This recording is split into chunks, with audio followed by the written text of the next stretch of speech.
Hello, lại là du học sinh độc lập thân thiện của các bạn đây. Hôm nay sẽ là một video nói về một vấn đề nổi trội của thực phẩm Việt Nam. Có bao giờ bạn tự hỏi rằng một miếng thịt nhìn rất tươi với màu đỏ sáng và không có mùi lạ lại tỏa ra mùi ôi thiêu ngay khi bạn nấu nó? Trong trường hợp này, việc đầu tiên bạn cần làm là vứt miếng thịt đấy ngay tức khắc, và việc thứ hai bạn cần làm là nhận ra khả năng cao bạn đã mua phải một miếng thịt ôi thiêu bị phù phép hóa thành thịt tươi. Câu chuyện này không phải là mới, nhưng nó vẫn luôn là vấn nạn của ngành thực phẩm Việt Nam suốt nhiều năm trời. Chính vì thế, đây là động lực để tôi làm video này. Với tư cách là một du học sinh học ngành công nghệ và khoa học thực phẩm, cụ thể là thực phẩm và sức khỏe con người, và là một công dân sống trong đất nước có vấn nạn tràn lan như thế, tôi có cơ sở để bàn luận về vấn đề này. Chủ đề hôm nay mà tôi muốn nói đó chính là việc sử dụng trái phép các chất hóa học, cụ thể là muối diêm hay xăng pết, để biến hóa thực phẩm thải đánh lừa người tiêu dùng.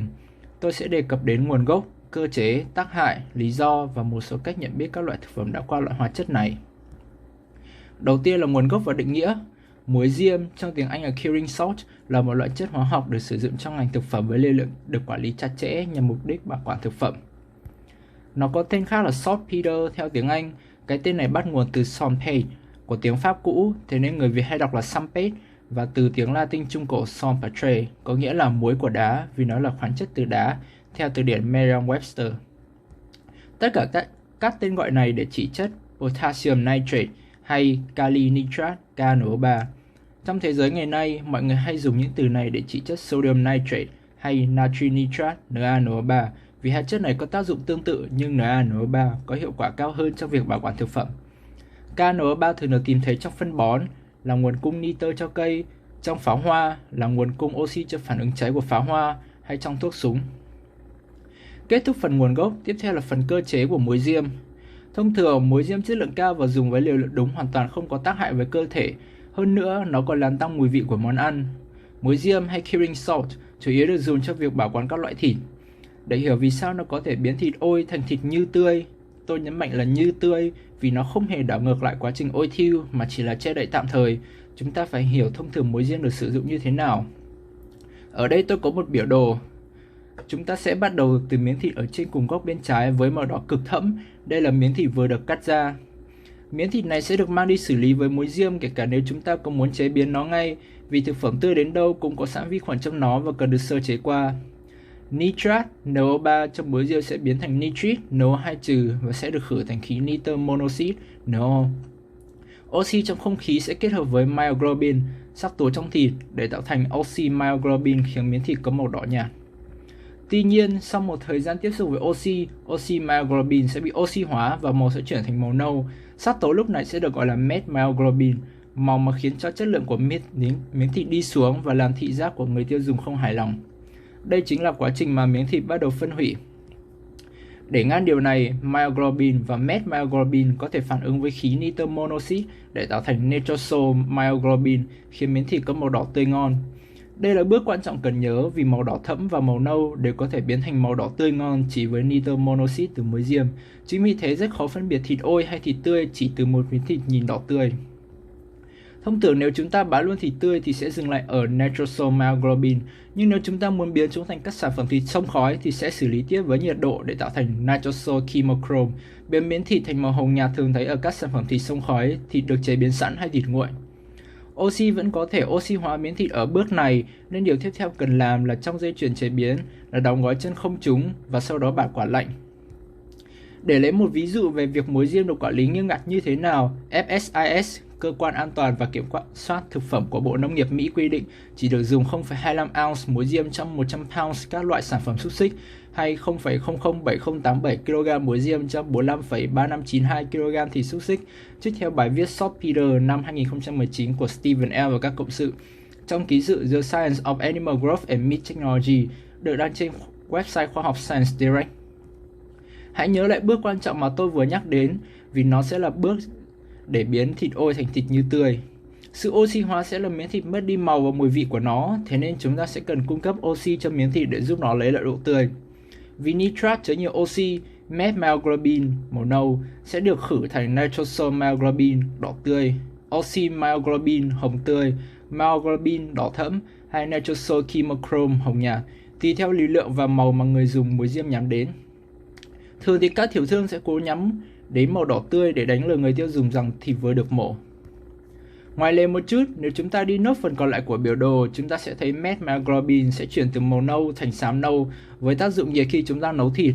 Đây là một quá trình bình thường khi mà methhemoglobin bị phân giải bởi nhiệt. Bước cuối cùng của biểu đồ là sau khi miếng thịt đã hoàn toàn bị phân hủy, khi này nó sẽ có màu xanh hoặc vàng và bốc mùi ôi thiêu rất nặng. Một câu hỏi được đặt ra là liệu thịt ôi chúng ta mua phải là thịt nâu hay thịt ở giai đoạn cuối này? Câu trả lời sẽ là thịt nâu vì thịt xanh ở giai đoạn cuối không thể nào cứu vãn được nữa. Nhưng đừng bị lừa bởi vì thịt nâu có thể bị đóng lạnh hàng tháng trời rồi được lấy ra phù phép với muối diêm. Một câu hỏi nữa là liệu muối diêm dùng để ngâm có mùi để nhận biết không? Câu trả lời là có, nhưng tiểu thương sẽ xử lý mùi bằng một hóa chất khác, tăng nguy cơ độc hại của miếng thịt lên cao hơn. Kết thúc phần cơ chế, chúng ta sẽ nói về phần tác hại. Tác dụng của xăm pết vốn dĩ không hề xấu, nó đã xuất hiện từ lâu khi con người biết bảo quản đồ ăn bằng muối từ thời Trung Cổ. Nó có tác dụng hút nước để giữ và tập trung hương vị, khiến thịt có màu đẹp hơn và giảm thiểu tác động của vi sinh vật trong miếng thịt, nhất là Clostridium botulinum. Họ vi khuẩn kỵ khí dạng que sản sinh ra độc tố dẫn đến khó thở và bại liệt cơ. Tất cả các sự sống trên trái đất đều cần nước, và khi không có nước, hoạt động của vi khuẩn sẽ được giảm thiểu ở mức tối đa.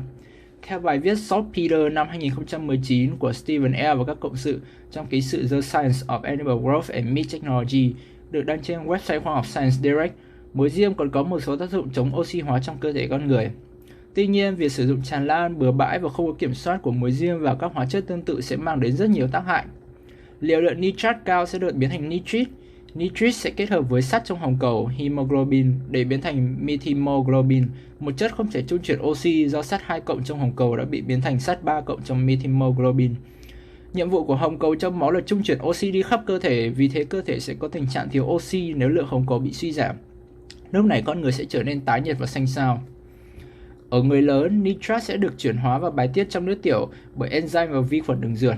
Tuy nhiên, ở trẻ em, vì đường ruột có độ pH cao, số lượng vi khuẩn đường ruột không nhiều, cộng với hệ tiết enzyme chưa phát triển, nitrat sẽ trở nên cực độc với trẻ em. Theo bài viết Tận mực thần dược để biến thịt để 4 ngày ôi thiêu thành thịt tươi rói năm 2015 của báo điện tử Vietnamnet. Dù ở lứa tuổi nào, sử dụng nitrat với liều cao và liên tục sẽ gây ra những hệ quả khó lường, nhất là ung thư. Xăm pết có hại như vậy, vì sao mọi người vẫn tiếp tục sử dụng chúng? Câu trả lời rất đơn giản, thịt ôi thiêu sẽ có giá thành thấp hơn thịt chất lượng rất nhiều lần, và ở Việt Nam, giá thành của muối diêm trên chợ đen cũng rất rẻ. Lợi nhuận khi bán thịt sẽ rất cao. Theo bài viết Phụ gia phù phép thực phẩm bày bán tràn lan ở Hà Nội năm 2011 của báo điện tử VN Express, mỗi lạng xăm pết chỉ có giá 9.000 đồng, tức 9.000 đồng cho 0,1 kg. Nếu so với con số 0,007 kg muối diêm trong 45 kg xúc xích được cho phép thì một lạng là rất rẻ, và tôi chắc chắn rằng nhiều tiểu thương sẽ không dừng lại ở vài lạng. Như đã đề cập, việc phát hiện ra thịt bẩn bằng mắt thường là rất khó, vì vậy hãy dùng những dấu hiệu của thịt sạch để hạn chế đến mức tối đa việc mua phải thịt bẩn. Giống như nấm có màu càng rực rỡ thì càng độc, thịt càng tươi đỏ chưa chắc sẽ là thịt sạch. Thịt tươi và không giã đông thường sờ và sẽ khô, ấm chứ không ẩm ướt và lạnh. Bạn có thể căn cứ vào vết cắt của miếng thịt. Thịt tươi sẽ có màu đỏ đồng đều, trong khi đó ở thịt giã đông, màu đỏ ở vết cắt sẽ đậm hơn một chút. Bạn cũng có thể thử độ đàn hồi của miếng thịt bằng cách ấn ngón tay. Thịt tươi sẽ đàn hồi ngay lập tức, trong khi thịt ôi sẽ bị dính vào lâu đàn hồi. Thịt ôi cũng thường hay chảy nhiều nước và có mùi khó chịu.